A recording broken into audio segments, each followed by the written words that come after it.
Myself Ishwar. Myself Patra. Myself Babulga.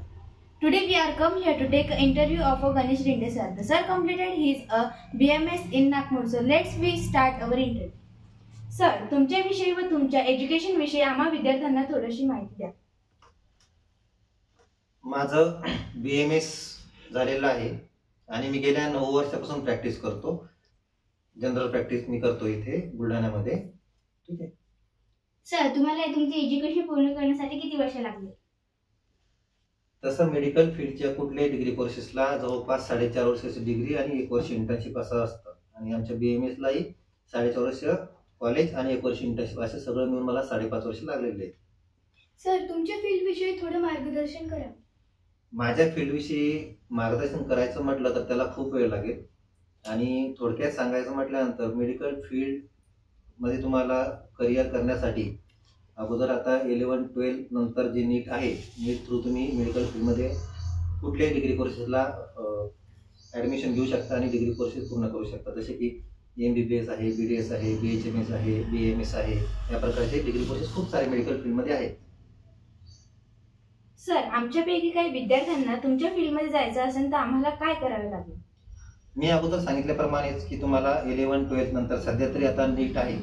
जेव्हा आमची batch होती, जेव्हा मी BMS ला ॲडमिशन घेतली तेव्हा आमच्या वेळेस नीट नव्हती. आमच्या वेळेस तेव्हा फक्त CET होती.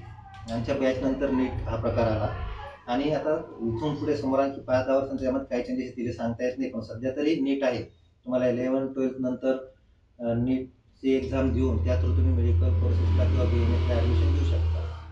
सर, तुम्ही डॉक्टर झाले नसते तुम्ही कोणते करिअर निवडले असते?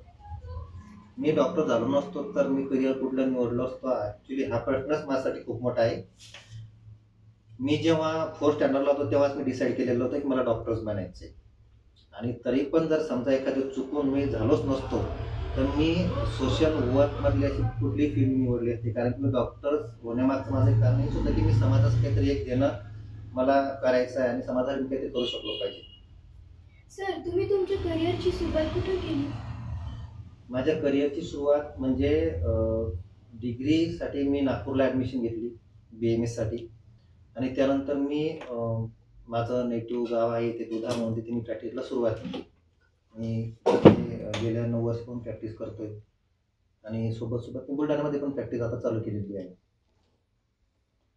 सर, आता बरेचसे काही पेशंट येतात, त्यांना तुम्ही कोणाला टॅबलेट देता, कोणाला लिक्विड देता, कोणाला इंजेक्शन देता आणि कोणाला सलाईन देतात, तर यापैकी आजारावर कोणता इफेक्ट जास्त पडतो? सर्वप्रथम जेव्हा पेशंट आमच्याकडे प्रायमरी स्टेजमध्ये किंवा पहिल्या स्टेजमध्ये जेव्हा पेशंट आमच्याकडे येतात किंवा नॉर्मल त्यांचं सुरुवातच आहे कुठल्याही बिमारीला कुठल्याही त्रासाला, तर त्याच्याकरता आपण अगोदर प्रायमरी ट्रीटमेंट म्हणजे आपण शक्यतो इंजेक्शन प्रिफर करतच नाही. ओरल मेडिसिन, सिरप किंवा टॅबलेटवर आपण त्यांना ठीक करण्याचा प्रयत्न करतो. इंजेक्शन आणि सलाईन, इंजेक्शन हा सेकंडरी, सलाईन हा टर्शरी पार्ट असतो. जेव्हा ओरल मेडिसिनने पेशंटला रिलीफ नाही मिळत तेव्हा आपण त्यानंतर इंजेक्शन किंवा सलाईनचा विचार त्या गोष्टीसाठी करतो. त्यामुळे आपण सर्वप्रथम ओरल मेडिसिन म्हणजे टॅबलेट्स किंवा सिरप यालाच आपण प्रिफर करतो. सर, आता मी बऱ्याचशा पेशंटला बघितलं तर मी त्यांना विचारले काय झालंय, तर सगळे बोलतात व्हायरल इन्फेक्शन झाले. पण सर, व्हायरल इन्फेक्शन म्हणजे काय? व्हायरल इन्फेक्शन म्हणजे आता ज्या प्रकारे सध्या सुरुवात झालेली आहे नेमकीच आपल्याकडे की सर्दी खोकला जे आहेत, व्हायरल म्हणजे खूप इन्फेक्टिव्ह डिसीजेस. जसे की तुम्हाला सर्दी झाली, तुम्ही यांच्या सानिध्यात दिवसभर राहिला, तुमच्यामुळे यांना इन्फेक्शन झाले, यांना परत सर्दी झाली, अशा प्रकारचे डिसीज असतात जे एकमेकांपासून एकमेकांना होतात किंवा त्यांची साथच येते, त्याला आपण व्हायरल डिसीज म्हणतो. जसं कोविडमध्ये तुम्ही बघितलं असेल, कोविड पण हा एक व्हायरलच होता, व्हायरलच म्हणता येईल त्याला. तर जे असं एकदम म्हणजे गावामध्ये किंवा एकदम खूप साऱ्या लोकांमध्ये एकदम एकच डिसीज किंवा एकच बिमारी, जसं आपण नॉर्मली आपण आता हे समजू की सर्दी खोकला वगैरे जे आहे व्हायरल आहेत, अशा प्रकारचे व्हायरल याला आपण व्हायरलच म्हणतो की बा व्हायरल झालंय, सर्दी खोकला व्हायरलच आहे. व्हायरस पासून जे आपल्याला होतात त्याला आपण व्हायरस म्हणतो.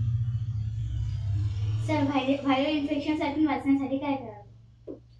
व्हायरल इन्फेक्शनमध्ये त्यापासून वाचण्याकरता आपल्याला आपण फूडमध्ये बऱ्यापैकी नॉलेज लोकांना आलेलं आहे की आपण व्हायरलपासून वाचण्याकरता कुठली काळजी घेतली पाहिजे, कुठली हायजीन मेंटेन केली पाहिजे, सोशल डिस्टन्सिंग वगैरे आहे, त्या सगळ्या गोष्टी आहेत. मास्क, खूप साऱ्या गर्दीच्या ठिकाणी आपण कंटिन्यू मास्क वगैरे वापरणे, या सगळ्या गोष्टींची काळजी घेणं गरजेचे आहे. आणि हे लोकांना कोविडमध्ये माहीत झाल्यानंतरही लोक परत आता पहिल्यासारखं वागायला सुरुवात केली. त्याच्यामुळेच व्हायरल इन्फेक्शन एवढं फास्ट पसरते की जे आपण आपल्यामध्ये अवेअरनेसच नाही आपल्या लोकांमध्ये किंवा आपल्या एरियामध्ये किंवा आपल्या विशेष म्हणजे आपण भारतामध्ये एवढी लोकसंख्या असल्यामुळे आणि अवेअरनेसची कमतरता असल्यामुळे आपण व्हायरलपासून सहजासहजी वाचू शकत नाही. पण जे आपण प्रोटोकॉल्स कोविडमध्ये फॉलो केलेले आहेत तेच प्रोटोकॉल्स मला असं वाटते की आपण नेहमीच फॉलो करायला हवे. तुमच्या एज्युकेशन फील्डमध्ये एखाद्या अविस्मरणीय सांगा. तुम्ही डॉक्टर फील्ड का चूज केली? डॉक्टर फील्ड आणि मी मेडिकल फील्डमध्ये तुम्हाला मी अगोदर जसं सांगितल्याप्रमाणे की मी जेव्हा 4th स्टँडर्डमध्ये होतो तेव्हा आमच्याकडे एक पेंडेमिक डिसीज आला होता. आमच्या गावात एक छोटीशी यात्रा असते आणि तिथे एक पेंडेमिक डिसीज म्हणजे एकदम गावाचे गाव पूर्ण बिमार पडले होते व्हायरल टाईपच. आणि तेव्हा मी ते सर्व एकदम खूप जवळून बघितलं लोकांचे हाल. आणि तेव्हा डॉक्टरांची खूप कमतरता होती. आता पण तसंच आहे की डॉक्टरांची खूप सारी कमतरता आपल्या देशामध्ये आहेच. आणि तेव्हा ते सर्व लोकांचे कंडिशन आणि सर्व लोकांची हालत बघून मी तेव्हा ठरवलं होतं की मला डॉक्टर बनायचं आहे. आणि परत इकॉनॉमिकल कंडिशन विशेष म्हणजे खेड्यातल्या लोकांची ती अफोर्डेबल नसते प्रत्येक ट्रीटमेंटला. आणि त्याच्यामुळेच मी म्हटलं की यार आपण पण यामध्ये आपण करू शकतो आणि आपण लोकांसाठी काहीतरी एक समाजाचं देणं म्हणून आपण एक मेडिकल फील्डमध्ये जाऊन एक समाजसेवा या गोष्टीतून आपण त्या गोष्टी सहज करू शकतो. त्याच्यामुळं मी मेडिकल फील्ड निवडली आणि चालू केली. सर तुमचा छंद काय आहे?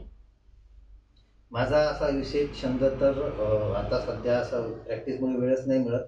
परंतु माझा एक छंद म्हणजे एक पुस्तक वाचन आणि जुनी